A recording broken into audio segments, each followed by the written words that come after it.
the little reminders that please, if and when anybody has questions as we are going along, please do put them in the chat.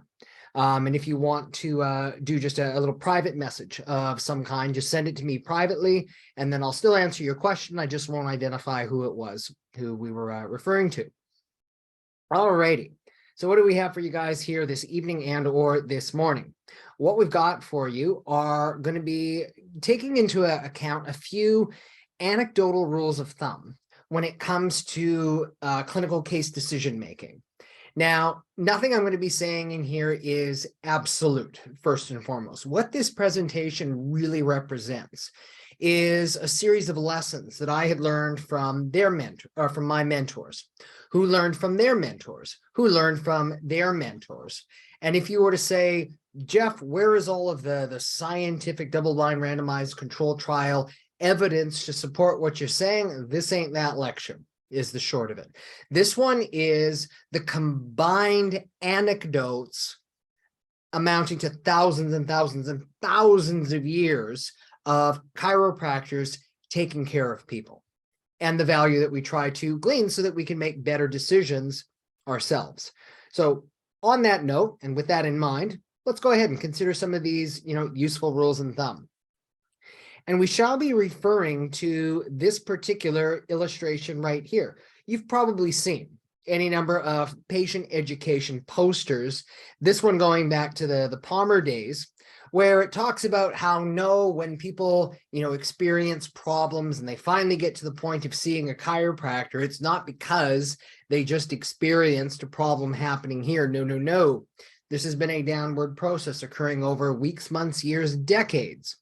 And as a consequence, healing is going to take time, and it's not going to go characteristically straight up. It's going to be undulating up and down. So we understand this from a patient education, purpose. But there's actually a huge amount of depth in this little illustration that we have that, patient doesn't really need to know, but you as chiropractor certainly do. Because if and when we are trying to base our clinical decisions based on feeling, not function, that is how the patient is feeling, whether we need to do things, then guess what? We're most likely going to err. And yeah, a person can be feeling better, but that doesn't necessarily mean that they are on a true path towards health recovery. And so bearing this in mind, we're going to consider a few principles to help direct you so that you can be making maybe not smarter clinical decisions, but wiser clinical decisions. So we've got 8 rules, and we're going to model these a la Fight Club. Rule number 1, when in doubt, don't. Sounds simple enough. You do a series of tests, be it your functional neurological test, be it your diagnostic imaging, and you're really not sure exactly what's going on. Primum non censere. First, do no harm, is what this means. So in chiropractic, we really need to consider what is it we are doing with an adjustment. Because if we believe that the right adjustment has the power to restore the natural wisdom of the body, to restore healing, to restore health, we also have to believe necessarily that the wrong adjustment has the power to take that away. So it's not a good idea to be guessing. We need to go and we need to work with the preponderance of the evidence before proceeding. We need to treat the adjustment with respect, not just hitting the high points. Treat the adjustment with respect. And if you're not sure what to do, the best thing to do is not necessarily to do anything at all. Give the body a chance. Rule number 2, when in doubt, don't. So we repeat, it's that important. When in doubt, don't. There are a great many processes that are occurring in the body at any given moment, in any given time. And push comes to shove, in reality, who knows more? Is it you, the educated doctor, with your fancy degree on the wall, and your titles, and your student loan debt, and all of that sort of fun stuff? Or is it that innate part of that human being that's been on the job since before they were physically born. Who knows more about what's necessary to take care of that person so that they can be well? Because I'll tell you this, it's that person, it's not you. Your job as the doctor, as the chiropractor, it's not to dictate, this is what you need in order to be well, to feel well, to live well. No, no, no. What your job is to make sense of what the patient is showing to you in terms of their symptomatology, yes, but also in terms of signs. You have to be able to interpret both the subjective and the objective data to determine what is it that this person actually needs. Do they need an adjustment?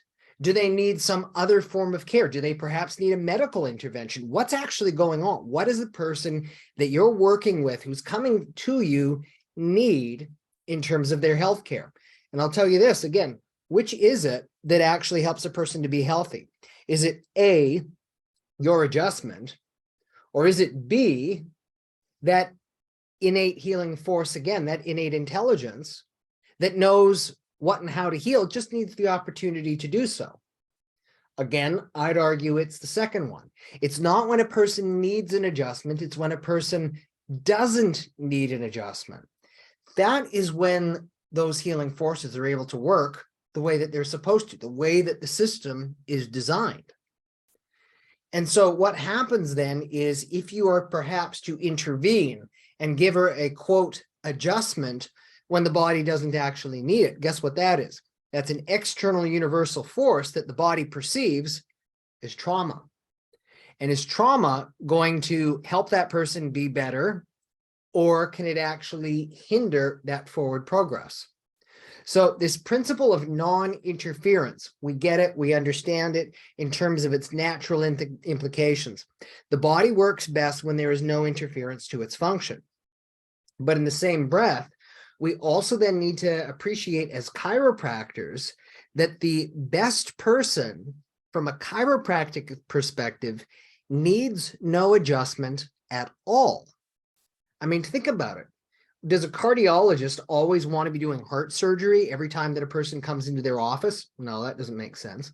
Does a dentist want to be filling cavities every time that somebody comes into their office? No, that doesn't make sense. So why is it that we as chiropractors would want all of our patients to be subluxated? And in fact, if they keep coming back subluxated day in, day out, are you actually clearing what the underlying issue is? Yes, I get it. Universal forces, stress, capacity of adaptability, all of that sort of good stuff. But again, who's responsible for healing? Is it your magic adjustment, or is it that person's own body? And if it's that person's own body, really, should it not be capable of healing and getting stronger over a reasonable period of time? Why is it that the human body can heal from just about anything that you can think of within limitations of time and matter? Oh, but it can't fix a 2 millimeter misalignment on its own. That doesn't make sense. So as chiropractors, we need to think about a proof reversal. Because if we go into the patient encounter thinking, okay, yep, let's go ahead and see what your adjustment needs today, you are basically presuming guilt instead of innocence. You're presuming that the body is not working 100%, and there's going to be something wrong with it that you have to fix. The proof reversal then is innocent until or unless proven guilty. That is, the person comes to you and you're going to start with the premise that this person's body is going to be working 100% fine. I'm going to do my assessments. I'm going to check them, but they're not going to require an adjustment unless it's absolutely indicated to do so. And why would we do that? Again, if we believe that the right adjustment at the right time at the right place has the ability to restore healing, health, and life, we also have to respect that the wrong procedure, or even the right procedure, but at the wrong time, can have the ability to take all of that away. Treat the adjustment with respect. When in doubt, don't. And if you're not sure what's going on, keep your hands off. It's better to not intervene, not over adjust, and just give the body a chance. See what it can do.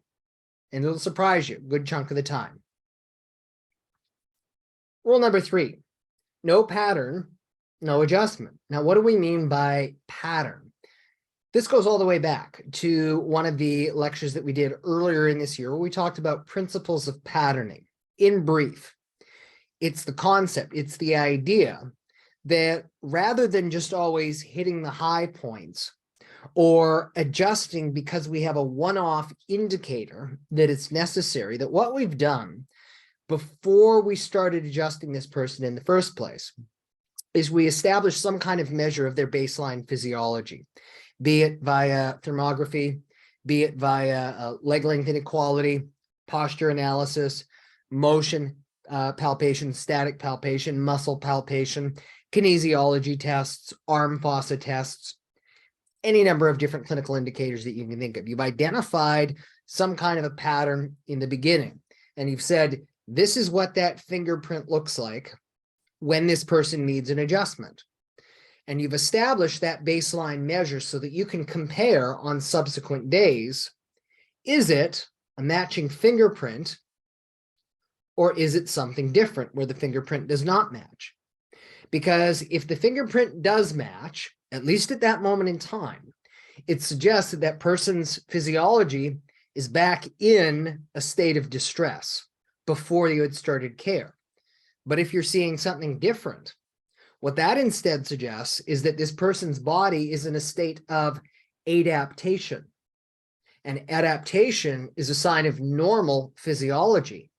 And there can be different kind of symptoms that are fluctuating, going on, changing. Yes, we always love it when a person's feeling and working wonderful, but there can be times where their body is truly in flux. But if it's in flux, but because that person's body is doing whatever it needs to do, we must not interfere in that process. Classic example. A person has a virus or a bacterial infection, some kind, what's going to happen to their thermostat? The temperature is going to go up inside of their body. And they're going to start feeling gross and tired and snotting and coughing and spitting and all of this sort of stuff. And while these symptoms are not pleasant, especially the high fever, what happens if you take that fever down with anti-inflammatories? Guess what? You've made the system no longer as efficient to do the work that it needed to do so that it could overcome the pathogens and be strong and healthy again on the other side. Instead, it drags out the innate immunity process. So in the same way, what we are referring to here is that there can be times where a person actually symptomatically may be feeling a little bit lousy. But if it's because the body is going through a process that it needs to, it's a necessary part of it. And if you adjust in that state of flux, guess what? Odds are you're going to agitate, you're going to irritate, you're going to disrupt the natural order. You're going to produce more turbulence and interference than you are actually going to release and to remove it. And we'll talk about that a little bit more in just a second. But what this means in a nutshell is it means that when we are doing an analysis and determining when an adjustment is indicated, we're not just going on patient symptomatology. It matters, but it requires context. And how do you get context? It's through your objective measures. Again, whatever you used to establish that baseline pattern in the first place, whatever tests you choose or want to do. But in addition to that, you also need to say, this is what my threshold is. This is the criteria that must be satisfied in order for me to actually say, yes, an adjustment is indicated at this moment. So consider a criminal court. If you're going to be guilty, you should be, or you're supposed to be, guilty beyond reasonable doubt. 99.9%. If it's a civil court, it's by a, quote, preponderance of the evidence, a 51-49 kind of deal. So in chiropractic, we need to think, okay, if we are going to be doing a series of tests and understanding that there are going to be fluctuations and things are very seldom ever purely black and white, that there are going to be different shades of gray, what is the overall predominance or prevalence of the evidence that we need before we're going to decide that an adjustment is actually indicated? Is it that, we're satisfied with, a 50-50 chance? Or are we going to decide we're not adjusting unless things are matching, like at 100%, which might be unreasonable? Where's a good middle ground? I honestly can't remember where I learned this. It drives me nuts. I really wish I knew. But it's an anecdote that I learned called the 2/3 rule. And it is that when you are considering a series of tests, or any one test for that matter, that in terms of the similarity of them fingerprints, what you're looking for is you're looking for a 75% similarity. In other words, you're looking at, and I'm going to use the example of thermography because this is what people commonly think of as pattern. It's where at least 2/3 of that scan follow the same contour. It's where your other testing indicators, at least 2/3 of them, are all suggesting that that's the adjustment that's indicated on this given day. And what you do then, through whatever tests you do, is you set up a mental rubric of sorts, and you say, okay, out of my tests, I need to reach 75% agreement before we proceed with an adjustment. So what I have is an example down at the bottom. This is not gospel. Let's say that what you do is you consider thermography, you consider leg checks, you consider palpation, and then you consider patient symptomatology, and you give each one of these a mental weighting, if you would. So let's say that on this given day, the person's thermography reading, it's a fingerprint match. And so is their leg check. Well, guess what? You just reached that 75% threshold. You would be, by the evidence, and oh yeah, what's this called? Evidence-based practice that you customize for that population, that person in front of you, you've reached your 75% threshold. There you go. You're justified in adjusting. Now, let's say that you have a patient where their scan matches, but their legs don't. Okay, you need to go to your other tests. You check their palpation, and their palpation, no, everything seems to be moving pretty good. Well, guess what? 25 plus 15, that equals 40. You will never reach that threshold of evidence that you need to decide to adjust.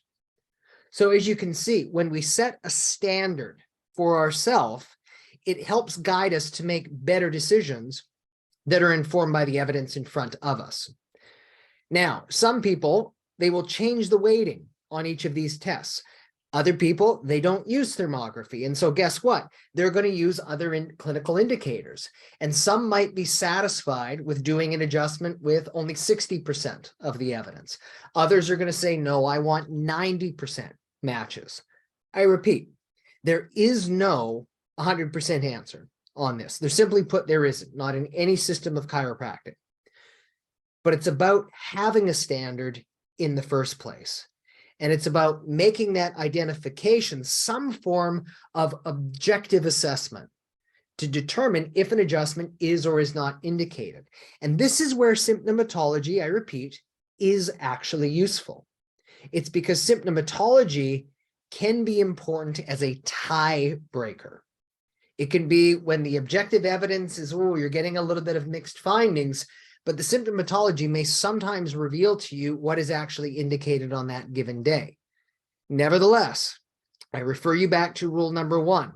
If you're ever humming and hawing on a given day, and in fact, if you were ever shadowing me in my office, you'll see that the vast majority of time is me humming and hawing whether an adjustment is actually indicated based on the results of my tests.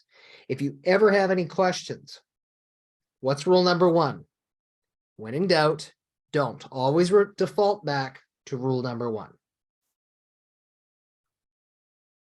Now, to assist you with a few things in terms of symptomatology, because again, symptomatology is useful. It's a matter of when you need to start paying closer attention.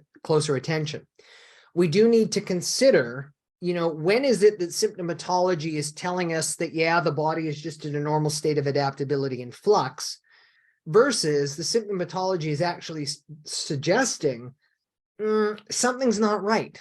Something's not right here. And so what we have for you are the rules of 2 and 3. Again, anecdotes, rule of thumb. I wish that I could tell you where I've learned all of these. And I've picked them up and I've adapted them over a period of time, but super duper useful. So in fact, we've already illustrated and described to you previously the 3 times rule. The 3 times rule refers to the concept of when you are looking to identify a pattern in the first place. Once is an accident, twice is a coincidence, but 3 times is a pattern. So what it means is it means that in order to establish a baseline pattern, you've done the same pre-adjustment test at least 3 times, and you found the exact same feature over and over and over. And based on the math, you'll find that usually it's like, yeah, that's statistically significant. For example, you're rolling a dice and you roll 6, 6, 6, 6. How many times do I have to do that before you start getting suspicious? Okay. So let's say that you have a person lying face down and you see a short right leg. You check him again, short right leg. Check him again, short right leg. What's the odds that you would actually see 3 short right legs on 3 consecutive occasions? I'll tell you this because I did the math myself. It's about 2.7%. In other words, there's a 97.5% chance that something's going on. And let's think about that. If you then do an adjustment and suddenly that short right leg comes to neutral, there's a 97.5% chance that what you did is what actually made that change. Again, the procedure you did makes a physiological change, irrespective of symptomatology, following the clinical evidence. So the 3 times rule, simply put, is that you have to establish a baseline pattern in the first place. Now, I don't have it written here, but then you also want to consider what's called the 2 times rule. And what the 2 times rule refers to is the idea that when a patient may exhibit that return to pattern in the future, you don't want to adjust right away. You want to double check. So let me go back to the dice example. 6, 6, 6, 6, 6. Okay, adjustment. 3, 2, 1, 5. Good, you're seeing signs of adaptability. 3, 2, 6. Uh-oh, that 6 came back again. Do you need to adjust right away? And here's where a lot of times chiropractors will make a mistake, because we'll say, aha, it's a match. We need to adjust. But the truth is that might just be a momentary blip in time. It might be that that patient's physiology is just passing through, because if then the next roll is 4, then the body was fine and it didn't need that adjustment at all. It was able to fix the problem on its own. And again, who's responsible for the healing? Is it you, the chiropractor, with your magic adjustment, or is it the patient who actually does the adjusting themselves? There we go. So you want to always double check. So if you have 3, 4, 1, 6, 6, okay, now your attention should be piqued. That abnormal finding has come back not just once, but it's twice now. And what's the probability that it's come back twice? The probability that it's typically going to come back twice is going to be somewhere around 90% or so, that odds are, yeah, there's something going on. And what did we say? If we set ourselves a standard saying that we're looking for a certain level, 2/3, 66%, 75%, whatever you would use there, point being is that now you're making a decision based on numbers and based on probable outcomes. We're dealing with biology. There's no such thing as certainty. It's all probabilities. So we want to make sure that any decision that we're making about whether to adjust or not adjust is going to be with probability in our favor. And so to ensure that, in order to minimize the potential risk of over adjusting a person, we want to make sure that they've returned to that abnormal physiological state at least 2 times. Now, what that may mean in practice, again, you shouldn't bite. You shouldn't jump at the first time of distress. So you might either A, tell your patient, I want to keep an eye on that. I want to check you again in a couple of days. I mean, isn't this what the good old country GP did? You've got this going. Take 2 aspirin. If it's still there, call me in the morning. They trusted the innate wisdom of the body. The old time medical docs, they trusted that innate wisdom that the body's going to heal itself. So let's give it a little bit of time. Some aspirin, yeah, to take some of the edge off. But then if the body fixed it, I didn't have to do anything. Good, awesome. But if there is still a problem, if that finding is still there, okay, now let's see, because something's wrong. We need to do that. That's what the 2 times rule is all about. Always double check your work. So you might send them away for a couple of days, or you might have them go lie down in the corner for 15 to 30 minutes in your office, and then you can double check them there. Yes, it does take a little bit of extra time, but measure twice, cut once. It minimizes the potential of making the wrong decision. Now, when it comes to symptomatic fluctuations, this is when you're trying to determine if a patient's symptomatology is just part of the normal transient process, or if it's actually a reflection that the body's in a losing battle. I need to help this out. And on this one here, we have the 3-day rule. What's the 3-day rule? The 3-day rule is the premise that no matter what you have going on, and of course, if you're going to experience a heart attack or a stroke or diabetic shock, don't wait. Act immediately. It's an emergency. But if we're not talking about medical emergency, you're dealing with, say, a headache, or maybe a little bit of a low back issue or a dizzy or something like that. See if the body can fix the problem on its own in 3 days. If the answer is yes, good. Body won. They weren't subluxated. It was able to fix the problem on its own. But if that problem is not getting any better within 3 days, that's a sign that something is wrong. And in fact, this would be a really good rule of thumb to teach your patients. You know, the ones who say, no, doc, I know when I need to come in. And they play that game, and then they say, oh, yeah, you know, I've needed to come in for a little while. Oh, geez, how long have you needed to come in? Oh, probably about 6 months ago. No, if it's going to get better, it's going to get better in 3 days. Full stop. If not, you're kidding yourself.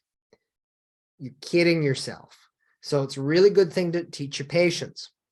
Now, as people do get older, in fact, you may adjust this rule to the first decade in life. So consider, as an example, a person who may get sick. They've got the flu. A strong sign of an immune system is you get sick, you get wiped out for 24 to 48 hours, and then you start recovering. And as you get older, you'll still recover, but it may take you a little bit longer. So the rule of 3, you may adapt that to that first number of your age. So for example, if you're 40 years old, we may adapt the 3-day rule to the 4-day rule. If you are a 10-year-old, you may adapt that to the 1-day rule. And isn't that what we commonly see? When kids get sick, they get wiped out for 24 hours and then they're fine. Adults, it may take them 4 days. Geriatrics, it may take them a week. That's normal physiology. Now, if that person says, oh, I haven't been able to shake this cold and it's been 2 weeks, something's wrong. Same thing. Oh, I've been having this achy back and a little bit of sciatica, or feeling maybe a little bit of vertigo, something like that. How long it's been going on? Going on for probably about 3 months. No, not normal. Not normal at all.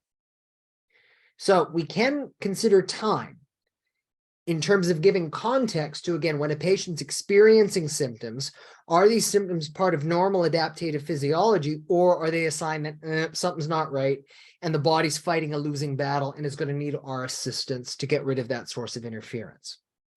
Now, there may also be times where a person's symptomatology may be going like this, flexing up and down, where there's a couple of good days and a couple of bad days, and a couple of good days and a couple of bad days.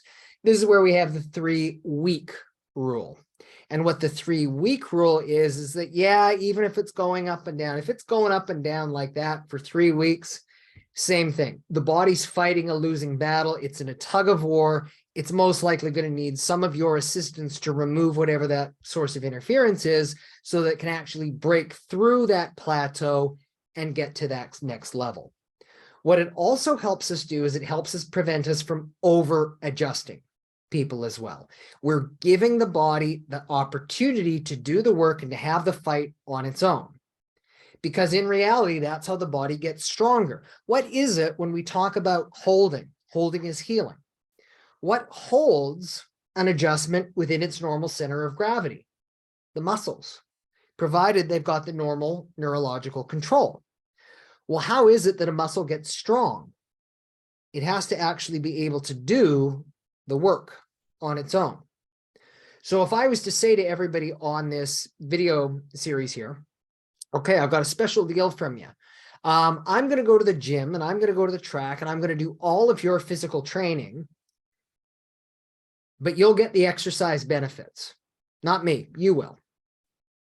You'd think, oh, no, that's not how the body works. Exactly.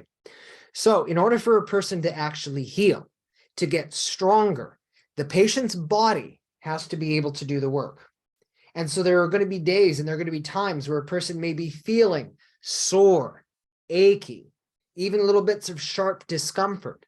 But if this is because the body is actually doing the work, like going and doing an exercise for the first time, that is normal physiology. And if you then decide, I'm going to do a little bit of an adjustment to make things better, odds are you're actually going to kick things straight back out again. As a general rule of thumb, understanding the nature of symptoms and the way that the body adapts to stress, when there's an initial problem that the body tries to adapt to, it's going to use the muscles. When the muscles can't take it anymore, it'll go to the ligament. When the ligament can't take it anymore, then it starts to affect the central nervous system. And consider the nature of these symptomatologies. Sore and achy, that's the language of muscle. Sharp and pulling, that's the language of ligament. Nerve, proprioceptive, piercing, radiculopathies, those kinds of things there. So if you have dizziness, vertigo, radiculopathy, and it's reduced down to a headache or maybe even a migraine, good trade. And ideally then that goes and becomes, oh, I just have soreness through my shoulders, but no migraine. Good trade. What you don't want, oh yeah, I was feeling a bit sore, so you do something to try to help them out, and then all of a sudden their vertigo comes back. Bad trade. So understanding where a person is in terms of the symptomatology and the nature of the target tissue is also useful to help you understand what is the direction that they are actually going. And part of the reason for this is part of the nature of, adaptability, healing. Symptoms will flux. And I will use the example of a pendulum that if it's over on this side, the person's feeling pretty crap. When it's over here, feeling pretty good. And essentially when they're subluxated, when it's stuck, locked out of its normal segmental range of motion, it's not swinging at all. It's just stuck on the bad side. So what's the purpose of the adjustment? It's to release here. And as it releases, what is it going to do? It's going to swing through. And a person will say, wow, that feels oh so terribly much better. Now, depending how long it's been here, it may take some time for it to actually pass that midway point. It's not always instantaneous. Other times it will be quite instantaneous. But one way or another, if it's now a naturally swinging pendulum, what is it going to do? It's going to swing back.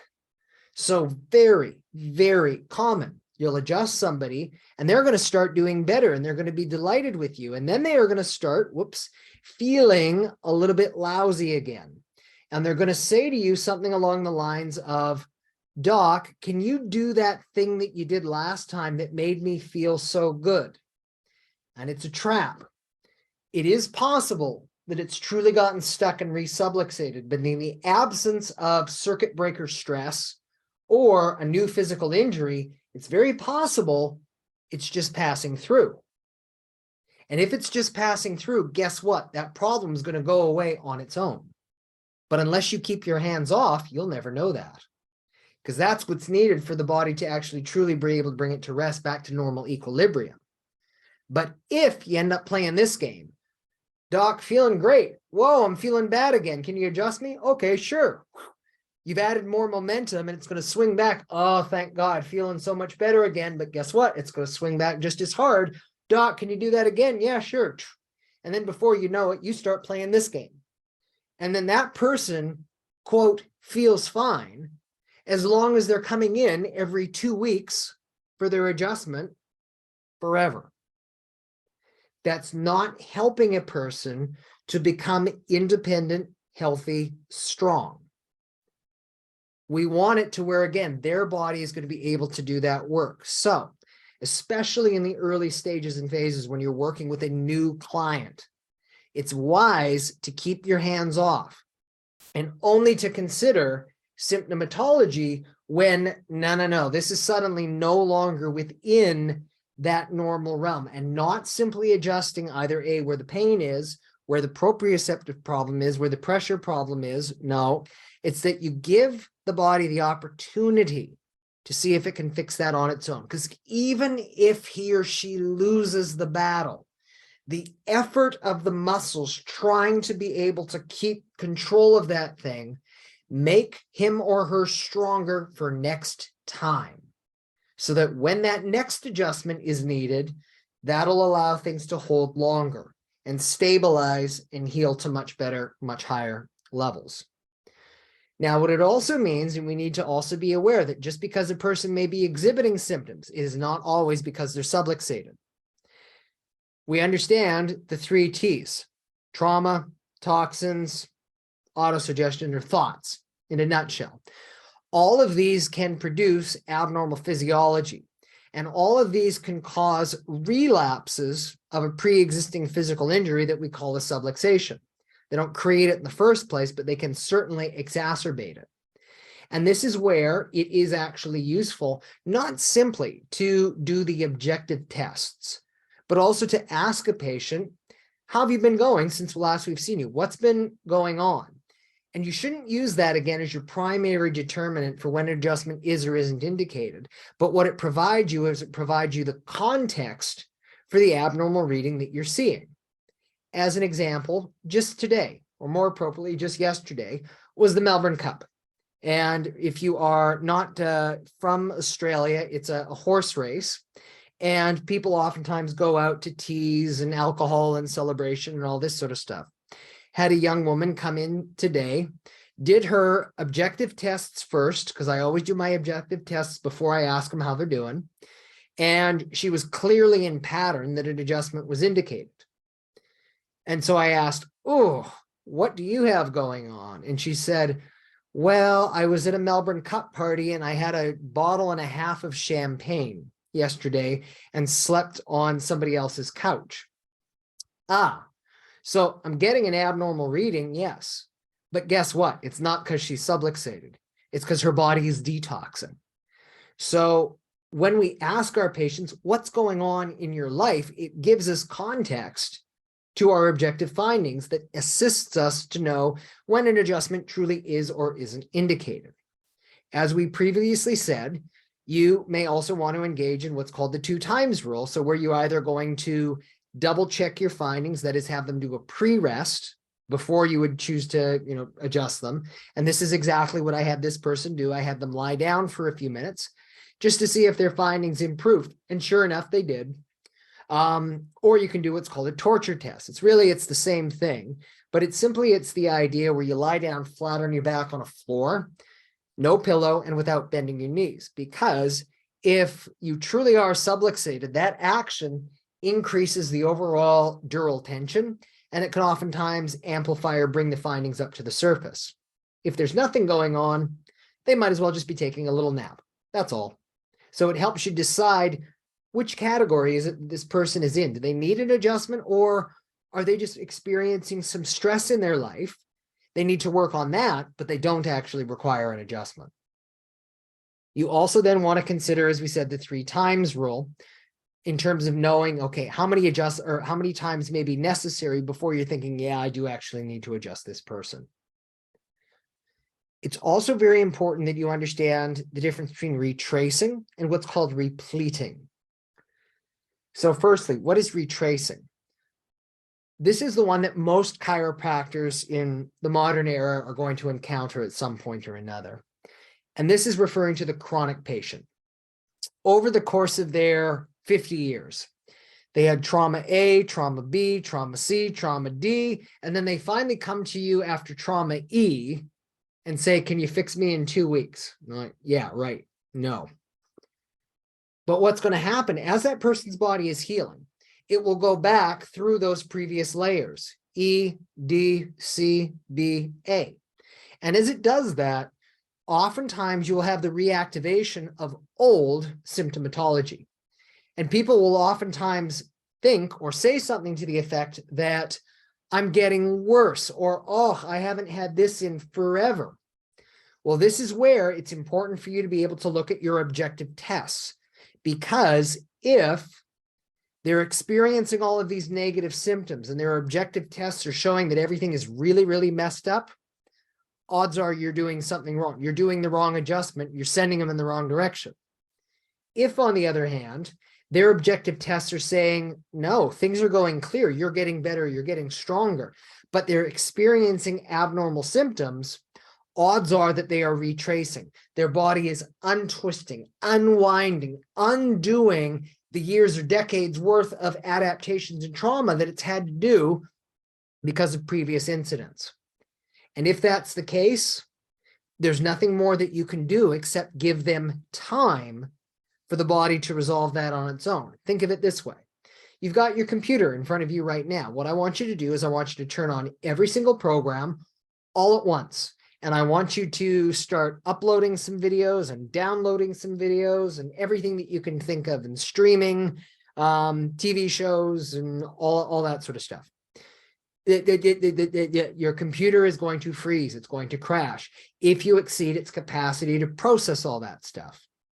So if the body is actively trying to do all of this work and it's experiencing abnormal symptomatology, but it's actually occurring because the body is trying to fix it, you doing any extra adjusting through that's only going to add more stress. In the same way of turning on a more program, it's going to make the computer go faster. No. Turn programs off. Let the computer process the information and the things it needs to do first, then do other stuff that you need to. So that's the importance in the understanding of retracing. Now, contrast that is the process of repleting. Repleting is those chiropractic miracle cases. There's been no real tissue adaptation whatsoever. There has just simply been a disruption in the normal nerve electrical supply. And what you have is you have the almost instantaneous resolution of a person's condition. And sometimes they've experienced that syndrome for a few months and other times a few decades. And it is impossible to predict. It's impossible to predict this. Now, why is this important that you understand that these two different pathways exist? It's because on the internet and Google reviews and videos and documentaries, we always showcase the best of the best of the best, the stuff that excites us, the reason why we got into chiropractic in the first place. And odds are these are the conditions that repleted. Retracing is usually a lot longer and a lot more drawn out process. And people think, well, what the heck? That person had a result like this. Why am I still all the way down here? You, the chiropractor, needs to understand this so you can explain to the patient that every person has a different pathway to health, that though they might experience the same symptoms, the same syndromes, it doesn't mean that the path that got them there is the same, nor does it mean that the path of resolution is going to be the same either. This is important for checking and having realistic expectations and putting, again, symptoms into their proper context. Very, very important that you do understand this difference in this process right here. So that's rule number 4. Now, the last rules, fortunately, these are going to go much quicker than we've gone along. There's a lot bundled into that rule number 4. Rule number 5. In brief, we could say this one is being specific. Don't do a shotgun approach. Shotgun approach is where I'm not sure where the subluxation is. So what I'm going to do is I'm going to adjust just a whole bunch of them. And surely we're going to get the right one in there somewhere, right? Yeah, that's fine if it's the year 1900. We are a few years past that at this point. We need to be specific. And it's because when you do the wrong adjustment, because the spine is effectively a kinetic chain, it can become a version of chiropractic whack-a-mole. You adjust this one and this one pops out. And so then you adjust this one and this one pops out. And so you adjust this one and then this one pops back out. And then you just forever play this game of continual chiropractic whack-a-mole juggling. That's what happens when you are manipulating into compensations. And so how do you work your way through this? Number one, we advise that you adjust one thing at a time. That way, you know what does what. You know what does wasn't. You know what wasn't does what, and what wasn't does wasn't, is the short of it. You can keep track of where the patient is. And you can always build and you can always change your trajectory, but doing one thing at a time lets you know what does what. Because any one subluxation in the body is going to have compensations. And yes, there can be secondary layers of misalignment, but you need a way to discern which is which. Otherwise, you could be doing 2 bits of good, but then also 2 bits of bad, or 3 bits of good and 2 bits of bad. And if you had only done the 3 bits of good, that person would have been able to get better results faster. So you got to have some process of discernment. It's not a good idea to be topping up your adjustments either. Oh, but doc, I'm about to go away on holiday and I just want to make sure that everything's fine. If you're doing an attunement, an activation, an entrainment, absolutely, that's fine. But especially if you're dealing with the upper neck and if you are adjusting subluxation, wherever that would be in the body, if the normal healing wisdom, that innate intelligence is in control of the situation, again, who's in charge of the show? They are. If they're in charge of the show and if everything is under control, there's nothing that you can do that's going to make better. You can only make things worse. So even though it's an expression, it's not a literal thing. We use the expression in alignment, out of alignment. Out of alignment means needs an adjustment. In alignment means the body has everything under control. Even if it's in the process of slipping, if the body has the opportunity to pull it back in on its own, remember that muscle activation, going to the gym, doing the exercise, even if hanging on by a fingertip, if the body is able to pull it back in under control, let it have that chance. Otherwise, if you jump in too soon, it can ricochet, produce a concussion of forces. The body interprets that as a trauma, insult to injury, and then the person goes, all the worse. What does that look like? This is when the patient has overall been doing pretty well. And then you do an adjustment and then they're like, oh, doc, I'm not feeling well at all this time. And you're going to ask them, oh, what did you do since that last adjustment? When the reality, and you know it in the pit of your stomach, it wasn't the patient, it was you. You did something that patient didn't actually need. We've all done it. We'll all continue to do it, hopefully less and less frequently. My point being is you have to be willing to take that responsibility. And again, that recognition, the right adjustment is going to help somebody. The wrong thing is going to hurt somebody. And we want to minimize that as much as possible. So one of the ways that we mitigate damage again is by avoiding topping up. Because if a person truly does need an adjustment, but you don't do it, they're going to suffer for another couple of days until they come back into your office and they're going to say, I wish that you would have done that back then. But if you get it wrong, it can create enough turbulence and disturbance in the body that it may take 2 to 3 weeks for the dust to settle so that you can do that next adjustment where the body's actually going to be in a state where it can receive it. So it's a good idea, even where you're not adjusting people, that you let people know that this is the reason why you're not doing it, because you're not willing to risk the gamble. It's always about that risk-reward ratio. And even though it's not an exact number, conceptually, I think you can appreciate what this is. And this is how then we determine when we are dealing with different layers or what are called non-adaptive patterns to know when we may need to do this adjustment versus say this adjustment versus say this one here. It's only by being specific, by being deliberate, are we actually able to know what does what. Otherwise, we're nothing more than manipulative therapists. pop, snackle, or pop. It's been a while. Snap, crackle, pop. Things go move. Oh yeah, turn the power on. Woo. Have you? How do you know? Be specific. Now, we should also be aware that as the body heals, it heals not unlike seasons. And traditionally, we always would illustrate this on linear charts. But I would like you instead to be thinking in terms of the way that the body heals. Think of it as seasons. Spring, summer, autumn, winter. You're not going to think that when you get into spring, oh, thank God, I'm never going to see another winter again. Yes, you will. But it's going to come round in a cycle like this. And even during the cycles, there are going to be fluctuations from day to day. Same thing goes during healing. And we don't fully understand, why did these cycles occur in the way that they do, but they do seem to follow some kind of regular pattern that occur in approximately 3-month intervals. So anecdotally, first and foremost, because again, chiropractors, most of our patients, chronic.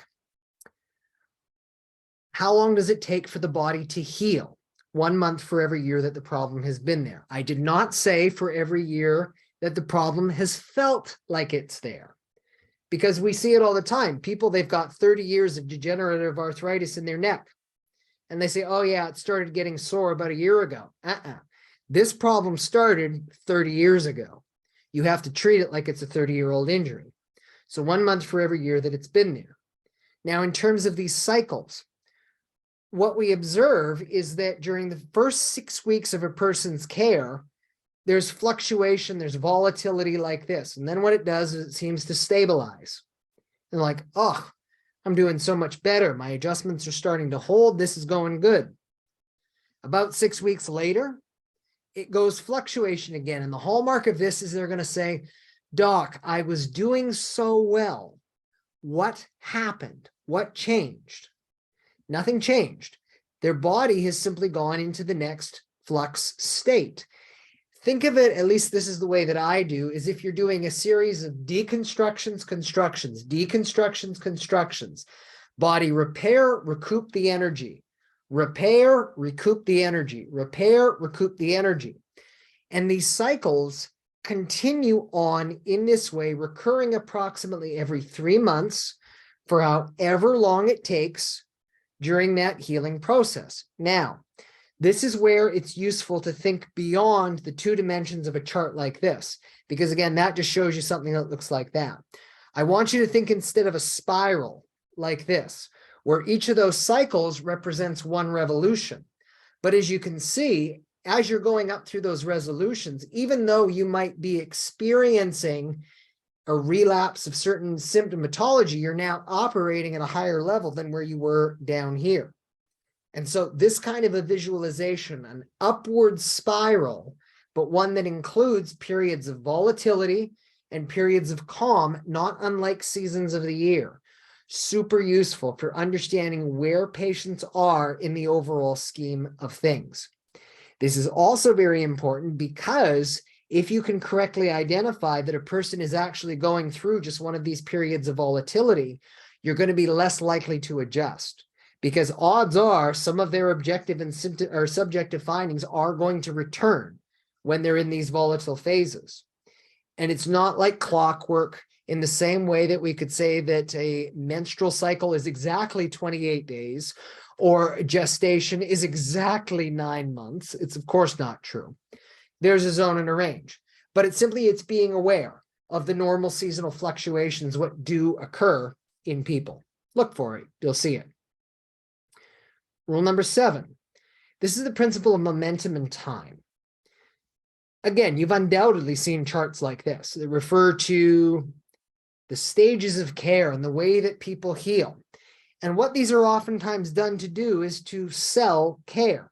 So that in this phase, you're going to be coming in 2 to 3 times a week. And in this phase, you're going to be coming once a week. In this phase, you'll be coming once a fortnight. In this phase, you'll be coming in once a month.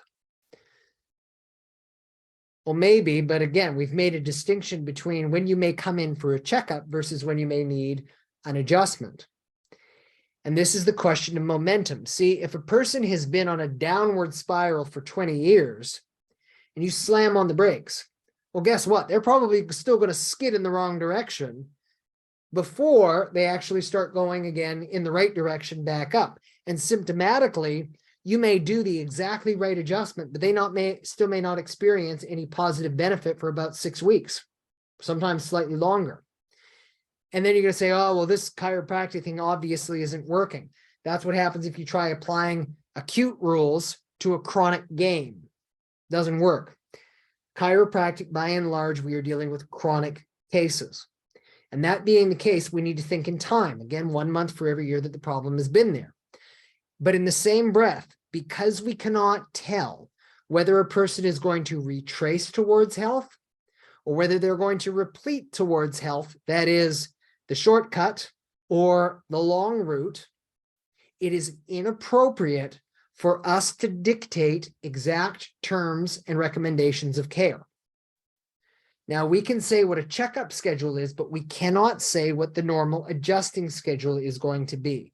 It is impossible to predict what a person's normal adjusting schedule is going to be in advance. You have to take it in time. Now, I will say this, no matter who you are, what you have going on, it's got to be abundantly clear that you're going in the right direction within 6 to 12 weeks. And the reason for that is because no matter what you do, whether it be nutrition, exercise, chiropractic, that's where you expect to see a change in body physiology towards the normal. If not, it's very possible that you are doing the right thing, but in the wrong order, like a combination lock, and something else is interfering in that being able to work the way it's supposed to. In chiropractic, we see this all the time. People have gone to the physiotherapists first. They did all of the stretches, the exercises, but it's just not quite working. Why is that? Well, it's because they still need an adjustment. Mechanically and neurologically, their system's not free. It's not coordinated. You get them adjusted, you get it stabilized, then have them go do the physiotherapy. And guess what? It's going to work exactly the way that it was supposed to in the first place, if not better. So important that we understand sequence, and also that we understand that when things are not necessarily going according to our time expectations or the patient's time expectations, we are not the ones who are in control of that. We do have to look, we do have to consider the elements of time, but we don't control those circumstances. Last but not least, rule number 8. No matter where you've graduated from or what your official degree is, as far as I'm concerned, you are a doctor of chiropractic. And that role has 2 responsibilities. Well, one of them is the chiropractic side of the equation. That's where you're assessing for signs of subluxation and adjusting if and when necessary. Simple enough. But then there's also the doctor side of the equation. Doctor means teacher, doesn't mean healer. A doctor then is looking at empowering their patients through education, through inspiration, through knowledge, through wisdom, in terms of the things that they need to do, their responsibilities to their own body, physical, mental, chemical, spiritual well-being, their responsibilities. You are their advisor in that regard. And in that regard, you are also responsible for being the traffic director.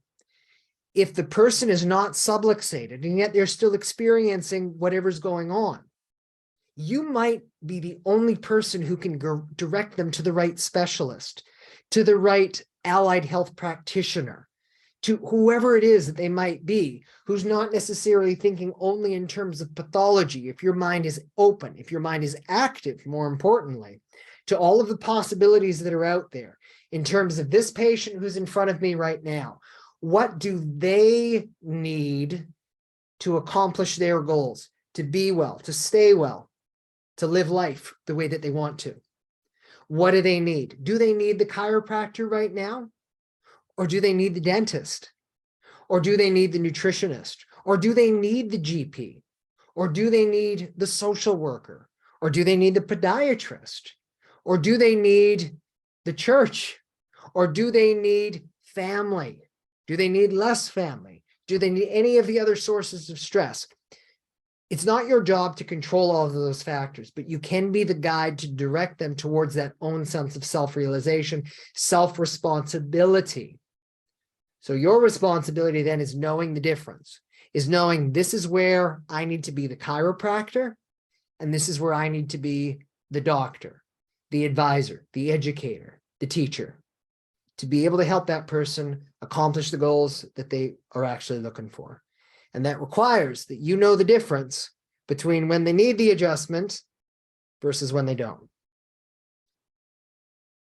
We made it to the end, mercifully. 8 simple guidelines, rules of thumb that will hopefully guide you towards better clinical decisions. And I say this to my own patients often, that oftentimes when I'm playing on the side of caution, and it's always good to err on the conservative side in chiropractic, that sometimes the smart thing to do is not the wise thing to do. In other words, I want to help you out, especially if you're feeling yucky, if you're feeling bad. The smart thing is, let me just adjust you. Let me just adjust you. It's going to help you out. But then there are times where, again, that voice says, when in doubt, don't. Trust the innate wisdom of the body. Trust it. And that's the wise thing to do. It's for me to get out of my own way and trust that person's body to be able to do whatever they need to do to be well. So this is the point where we open it up. If anybody has any questions, as we basically come to the end of the hour, but I'll be happy to answer any of these. But in terms of letting you guys know what is up and coming, we do not currently have any live seminars in Australia, New Zealand. And odds are, and this is kind of the short of it, is if people are interested, you need to let us know in the next, like now is kind of the short of it, because we may only be here for about another month. I may be able to pull off one more in the end of November, the beginning of December, but then otherwise that could very well be it. If you are interested, Australia and New Zealand, whether it's Brisbane, Sydney, Melbourne, I will go where the numbers are. That is your link right there. Now, for those of you who may be international overseas, specifically North America, so that is Canada and the US, I have actually been asked to give this one here. This is going to be a live webinar of the primary seminars that we do. Now, if you so happen to be in Australia, if you're in Brisbane, that will be 3 a.m. for you on Sunday and Monday morning. So this particular one that I've just sent, this is done specifically for those people, those of you who are in North America. Maybe Europe, but that'll still be a bit of a late night for you. You can do it, but it'll be a little bit of a late night. But these are the events that we have coming up for you. Of course, we also have one more. We've got one more of these free online series. The last one for the year, it's going to be on December the 7th. And that one, we're going to be looking at some considerations in terms of, what do you actually do when you're making a recommendation for a person to determine an appropriate level of care? There's no one right way to do any of that, but I simply want to give you some of the considerations that you can be looking for, again, whether you're an experienced practitioner or whether you are a relatively young doc looking for, how do I sift through all of these different factors and variables so that I can be more confident in terms of the recommendations I'm making for people.